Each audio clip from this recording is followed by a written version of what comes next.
나라고 하는 존재는 과연 어떤 존재일까요? 우리의 인생이 좀 더 행복하고 감사해질 수 있는 참으로 귀한 방법은 다른 것이 아니라 하나님의 말씀에 비추어서 나라고 하는 존재에 대해서 어떻게 말씀하느냐를 바로 아는 것입니다. 특별히 하나님의 말씀을 통해서 하나님이 나라고 하는 이 존재를 어떻게 바라보시는가, 그것이 우리에게 확신이 되고 믿음이 될 때에 여러분, 우리 모두 상황과 상태를 다 초월해서 저와 여러분은 반드시 행복하고 좀 더 감사할 수 있는 인생이 될 줄로 믿습니다. 오늘 시편 기자가 바로 그런 자였습니다. 지금 이 시편 기자가 처해 있는 상황은 절대로 행복할 수도 감사할 수 없는 그러한 상황입니다. 아주 안 좋은 상황이었죠. 늘 목숨의 위협을 받을 정도로 계속해서 광야에서 사울의 그 칼을 피해 다니는 상황, 얼마나 고달프고 여러분 두려운 상황입니까? 그래서 오늘 시편 기자는 1절 말씀에서 이렇게 우리들에게 말씀을 하면서 시작을 합니다. 다윗의 고백인데요, 우리 16편 1절 말씀 이렇게 말씀하죠. 하나님이여 나를 지켜주소서, 내가 죽게 피하나이다. 하나님이여 나를 지켜주소서, 내가 죽게 피하나이다. 제가 피할 데가 없습니다. 하나님밖에 피할 곳이 없습니다. 그리고 나를 지켜 보호해 주십시오. 아주 절박한 상황이고, 그래서 행복할 수도 감사할 수도 없는 인생이 이 다윗의 이 광야에서의 인생이었습니다. 그러나 오늘 이 시편 기자는요, 이 1절 말씀을 제외한 모든 11절까지의 말씀을 보게 되면 굉장히 긍정적이고 기쁘고 감사하고 행복하다라고 하는 그런 말씀을 계속해서 우리들에게 증거하고 있습니다. 크게 저는 세 가지를 보았습니다. 세 가지 이유를 들면서 이 시편 기자는 자신의 행복과 감사를 지금 노래하고 있는데요. 자, 첫 번째는 뭔가? 첫 번째는 봤더니 성도라고 하는 존재입니다. 성도라고 하는 존재가 누릴 수 있는 기쁨과 행복을 지금 증거하고 있는 것입니다. 성도라고 하는 존재, 저와 여러분이 성도 아닙니까? 얼마나 이 존재가 정말로 귀한 건지, 그 안에 기쁨과 행복을 증거하고 있는 것이죠. 자, 오늘 우리 3절 말씀입니다. 3절 말씀 우리 한 목소리로 같이 함께 읽었으면 좋겠어요. 시작. 땅에 있는 성도들은 존귀한 자들이니 나의 모든 즐거움이 그들에게 있도다. 땅에 있는 성도들은 어떤 자라 그래요? 존귀한 자들이다. 이 다윗의 마음도 그렇고, 저들을 볼 때에 하나님도 그렇고, 다윗을 볼 때에 또 저들을 볼 때에 땅에 있는 성도들은 너무나 존귀해서 하나님의 모든 기쁨이, 즐거움이 그들 안에 있고 그들 삶 안에 있다라고 하는 것을 증거하고 있는 것이죠. 여러분, 우리는 이 내용에 대해서 확실한 증거를 가지고 있지 않습니까? 땅에 있는 성도들 얼마나 존귀하고 귀하게 하나님이 여기셨으면 가장 귀하고 존귀한 독생자 아들 예수 그리스도를 아끼지 아니하시고 인간의 몸으로 이 땅에 오셔서 십자가에서 물과 피를 한 방울도 아끼지 아니하시며 저와 여러분의 죄를 대신해서 죽으셨잖아요. 모든 것을 다 드리셨잖아요. For God so loved the world, He gave His only begotten Son. 얼마나 파워풀합니까? 하나님이 저와 여러분을 사랑해서 only begotten, 독생자 아들 예수 그리스도를 우리에게 주셨다라고 하는 거예요. 여러분, 그런 존재가 하나님이 볼 때에는 바로 성도라고 하는 이 존재입니다. 저와 여러분이 하나님 볼 때는 그런 존재예요. 근데 우리는 보통 나라고 하는 존재를 이렇게 하나님의 시각에서, 하나님의 마음에서 보지를 못하는 경우가 많이 있는 것 같습니다. 나의 어떤 상태와 나의 기준과 나의 마음에 따라 하나님을 생각하기도 하고 하나님을 또한 판단하기도 하는 것 같습니다. 하나님이 성도된 저와 여러분을 향한 사랑은요, 우리의 상상을 뛰어넘습니다. 어떤 조건도 뛰어넘습니다. 절대적인 사랑이고 변함없는 사랑입니다. 그만큼 저와 여러분을 사랑하기 때문에 예수님께서 대신 죽을 만큼 너는 존귀한 자다, 나의 사랑하는 자다, 너는 가치가 있는 자다 라고 말씀하시는 것이죠. 할렐루야. 맥스 루카도라고 하는 목사님이 계세요. 저는 그분의 책을 참 좋아합니다. 그분의 책에 보게 되면은 이런 내용의 말씀이 나와 있는데 마음에 참 닿았고, 그래서 감사했습니다. 한번 잘 들어보십시오. 이렇게 그분이 말씀을 합니다. 하나님은 당신을 있는 그대로 사랑하신다. 믿음이 커지면 하나님의 사랑도 더 커질 줄 안다면 그것은 오산이다. 묵상이 깊어지면 하나님의 사랑도 더 깊어질 줄 안다면 그 또한 오해이다. 하나님의 사랑을 인간의 사랑과 혼동하지 말라. 잘 할 때는 후해졌다. 실수하면 줄어드는 것이 사람의 사랑이다. 하나님의 사랑은 그렇지 않다. 하나님은 당신을 있는 그대로 사랑하신다. 하나님의 사랑은 끝없는 사랑이다. 우리가 그분을 상대하지 않아도, 무시해도, 퇴짜를 놓아도, 멸시해도, 불순종을 해도 그분은 변하지 않는다. 우리의 악이 그분의 사랑을 줄어들게 할 수 없다. 우리의 선이 그분의 사랑을 더 커지게 할 수도 없다. 하나님의 사랑은 우매하고도 잃는 것이 아니고 믿음으로서 얻어내는 것도 아니다. 하나님은 우리가 실패한다고 덜 사랑하시고 성공한다고 더 사랑하지 아니하신다. 하나님의 사랑은 절대적이고 끝없는 사랑이다.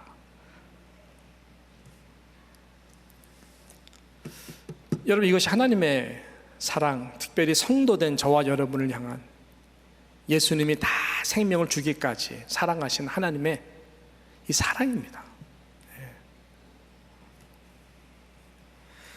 성도된 저와 여러분이 하나님에게 이런 우리가 그런 존재임을 의심치 않고 믿고 선포할 때에 저와 여러분의 삶은 좀 더 행복하고 좀 더 감사해질 수 있다라고 저는 믿습니다. 두 번째는 하나님만으로 만족할 때 우리는 좀 더 행복하고 감사한 인생이 될 수가 있다라고 증거하고 있습니다. 오늘 2절 말씀을 우리 같이 함께 읽어보겠습니다. 2절 말씀 시작. 내가 여호와께 아뢰되 주는 나의 주님이시오니 주 밖에는 나의 복이 없다 하였나이다. 주는 나의 주님이십니다. 그리고 주 밖에는 나의 복이 따로 없습니다. 하나님 자체가 나의 복입니다. 제가 다른 복을 구할 필요도 없을 정도로 하나님 자신 자체가, 하나님 그 자체가 나에게는 복이 됩니다. 여러분, 이 고백은 굉장히 귀한 고백입니다. 우리가 보통 하나님한테 복을 빌잖아요. 복을 달라고. 근데 수준이 낮은 복이죠. 하나님 자체가 나의 복임을 우리가 감사하고 우리 삶 가운데 그래서 그분으로 말미암아 우리가 만족할 수 있다면 저와 여러분의 삶은요, 정말로 좀 더 행복하고 감사할 수 있는 삶을 반드시 살 수 있도록 하나님의 은혜를 주시는 것입니다.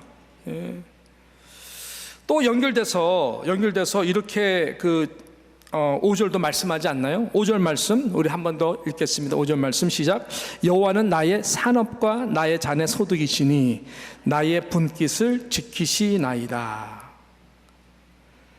하나님 자체가 나의 복이기 때문에 그냥 나의 산업, 지금 내 그 사업이 어떻든지 상관없이, 나의 잔의 소득이 어떻든지 전혀 상관이 없다라고 하는 것입니다. 왜냐하면 하나님 자신 자체가 나의 복이 되기 때문에. 그래서 이런 사람들은요, 불만, 지금 제가 컵이 있는데 제가 물을 좀 마셔야 되거든요, 제가 실은. 이 채워지지 않는 부분을 우리는 불만이라고 그러거든요. 근데 나의 잔의 소득, 하나님이 얼마를 주시든지 하나님 자체가 나의 복인 것, 하나님 자체가 나의 기업이고 하나님 자체가 나의 산업인 것을 고백하는 사람들은요, 이것이 절대로 불만족이 아니에요. 내 잔이 차고 넘치나이다 라고 고백할 수 있는 것이요, 하나님 자체로 만족하면은 그런 역사가 일어나게 되는 것이죠. 또 가만히 우리가 생각해 보면은 좀 더 우리가 시야를 넓힐 필요가 있습니다. 성숙하게.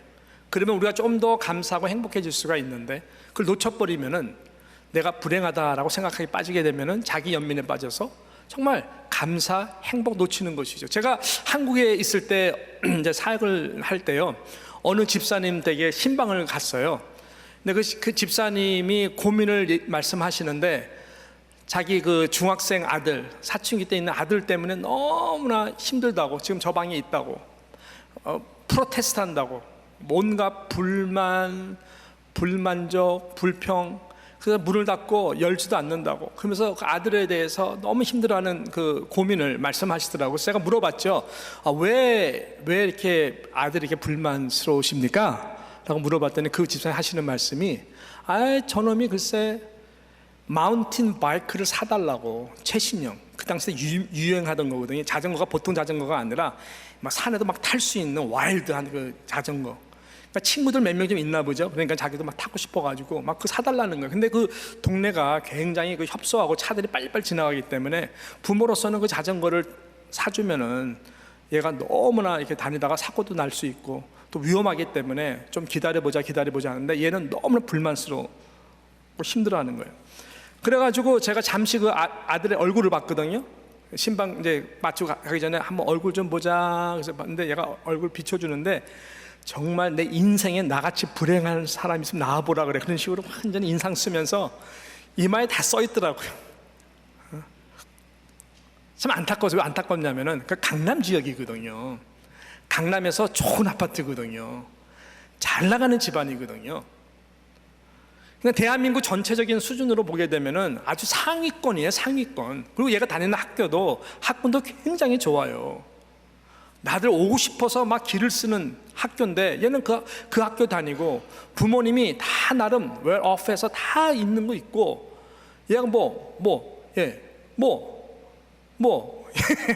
부족한 게 뭐가 있겠냐고요. 그런데 이 자전거 하나 안 사준 것 때문에 자기 인생이 괴롭다, 인생이 불행하다, 그런 걸 보면서 좀 안타깝더라고요. 안타깝더라고. 제가 이 말씀을 드리는 이유가 있어요. 우리가 좀 시야를 넓혀야 됩니다. 만족을 하려면은, 하나님 자신으로 만족하려면 감사하고 행복해서 시야를 넓혀야 됩니다. 스탠포드 의대의 그 의학 박사인 그 필립 하터라는 분이 실은 좀 됐죠. 이 통계를 냈을 때가 지금 시간이 좀 많이 지났지만은 어느 정도 일리가 있는 말입니다. 이 세상의 모든 65억이 넘는 인구들을 100명으로 축소했을 때에 그 다양성, 그때 비교하는 그 내용들이에요. 거기다 보면 황색 인종이 몇이고 그 다음에 백인들이 몇 명이고 그런 식으로 여자는 몇 명, 남자는 몇 명, 이런 건 다 거두절미하고요.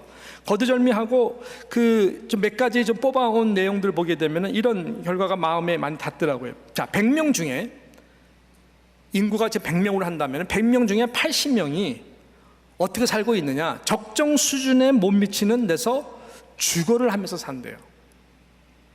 그런 환경에서 살고 있다라고 하는 것이죠. 80%가. 그리고 70명은 문맹이래요, 문맹. 그 다음에 50명은요, 영양 부족이에요. 음식을 잘 써서 영양 부족으로 살아가는 사람들, 아프리카서부터 시작해가지고 너무너무 많죠. 가난은.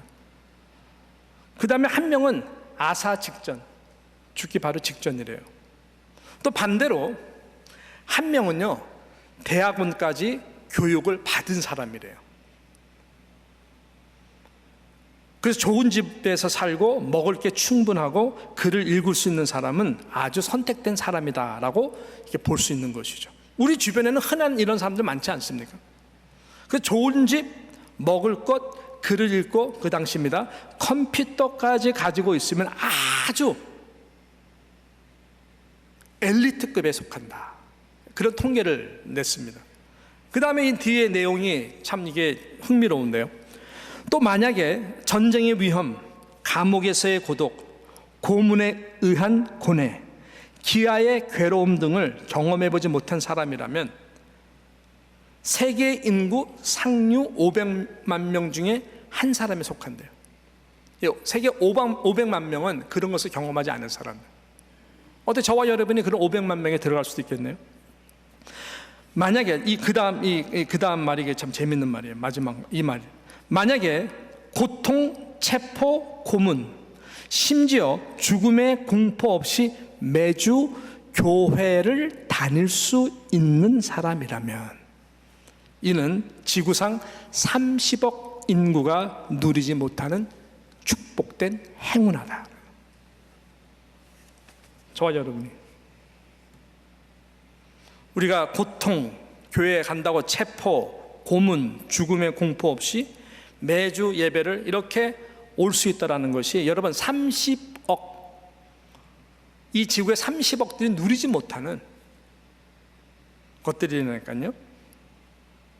그리고 우리가 아침, 점심, 저녁 먹을 수 있다는 것, 어느 정도 주거지에 살 수 있다는 것은 정말 큰 축복이에요. 거의 50%에 속하는 사람들이 그렇게 못 살기 때문에 그런 것입니다. 그래서 시편 기자는 지금 광야 같은 삶 가운데서 하나님이 나의 복입니다. 주밖에는 나의 복이 없습니다. 뭐 소유를 가졌으면 얼마나 많이 가졌겠어요. 뭐 이 잔에 뭐 얼마나 뭐 이렇게 채워주겠어요. 그렇지만은 하나님 자신이 나의 복이 되니까, 그렇게 고백을 하니까, 하나님이 나의 참 만족이 되니까 모든 상황을 뛰어넘는 행복과 감사가 그 삶 가운데 더해지는 것이죠. 여러분, 이 은혜가 우리 가운데에 흘러넘치기를 축복합니다. 예. 여러분, 자족하시고 만족하십시오. 이게 삶의 지혜입니다. 이 마지막으로 이 시편 기자는 밝은 미래에 대한 산소망에 대해서 찬송하면서 행복해하고 있습니다. 부활의 신앙입니다.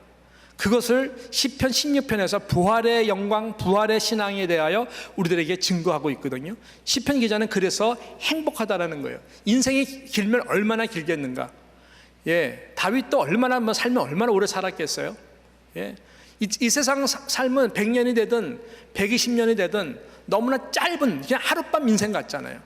다윗이 무엇을 발견했냐면은 그런 삶 가운데에서 내 삶이 지금은 고통스럽지만은 미래의 부활의 영광을 보니까 너무나 그 즐거움과 기쁨이 영원하다는 것을 깨닫고 하나님 앞에 감사하는 것을 보게 됩니다. 자, 오늘 이 마지막 두 구절이죠. 10절하고 11절을 우리 같이 함께 읽도록 하겠습니다. 시작.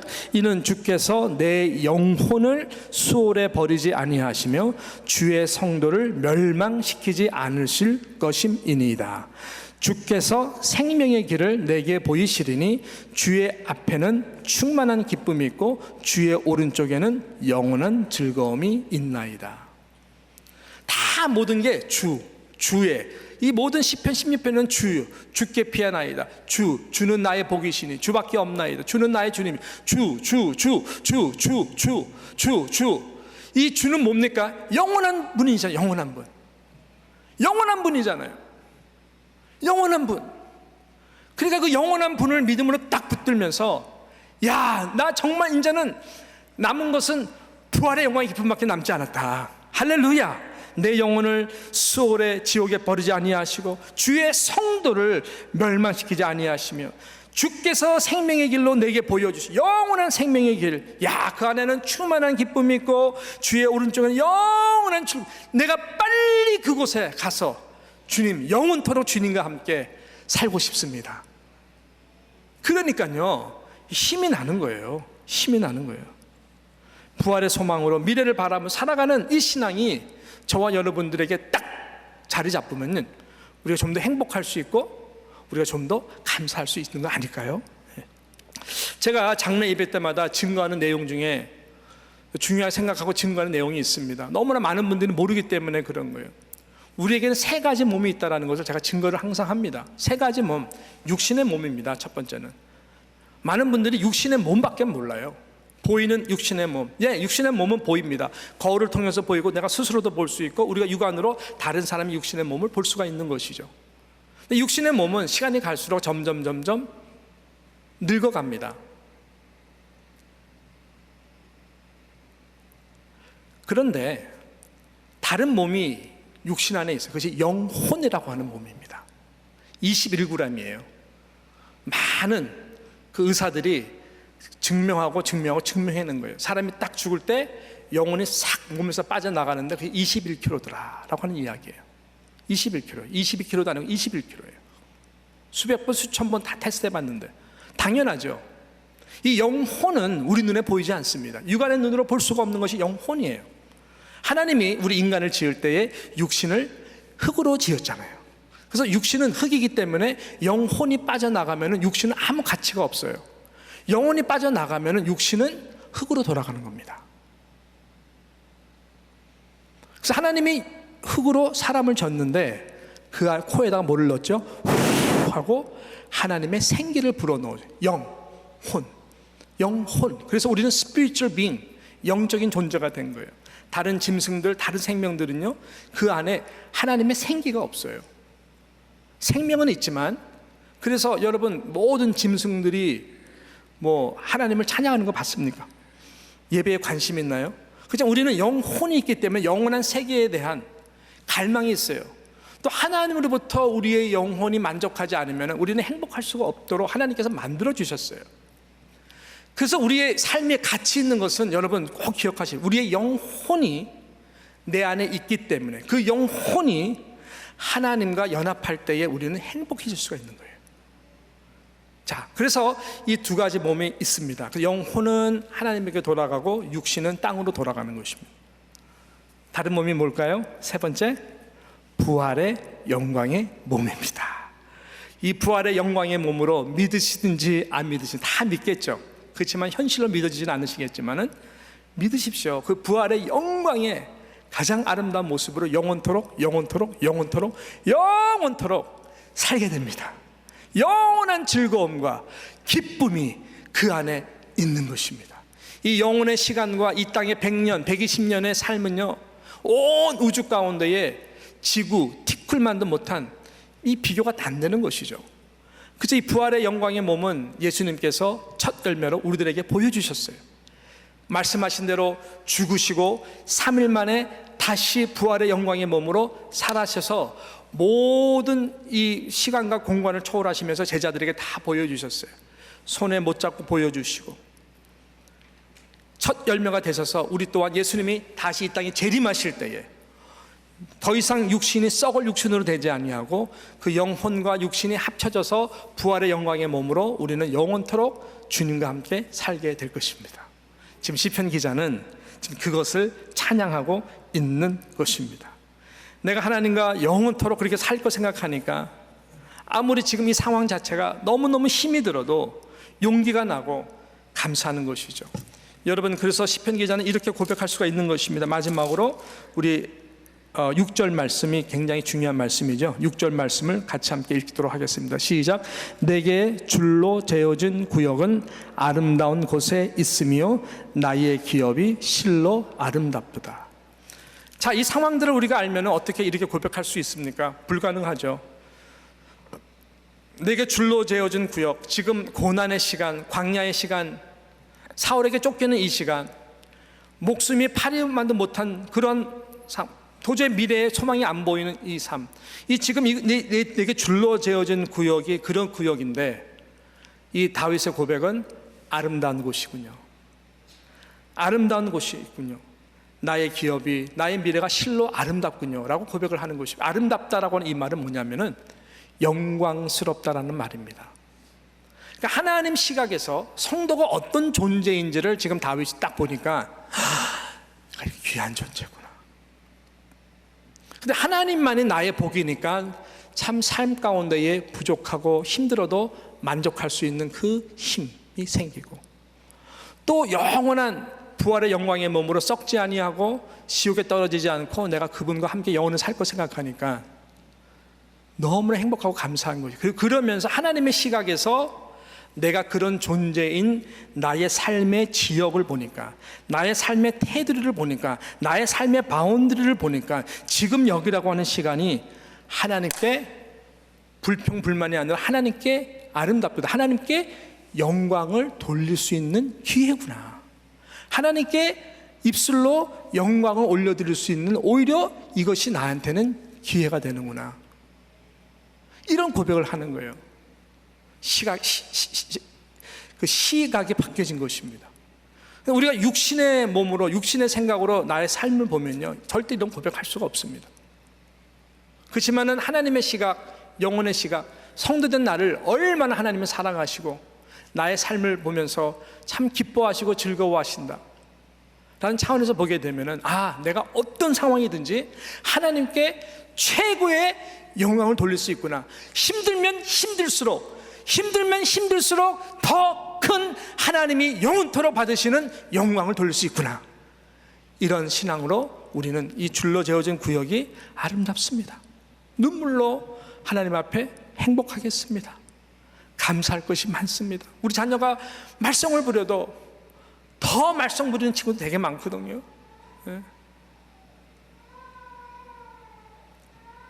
사업이 힘들어도 더 힘든 사람 많거든요.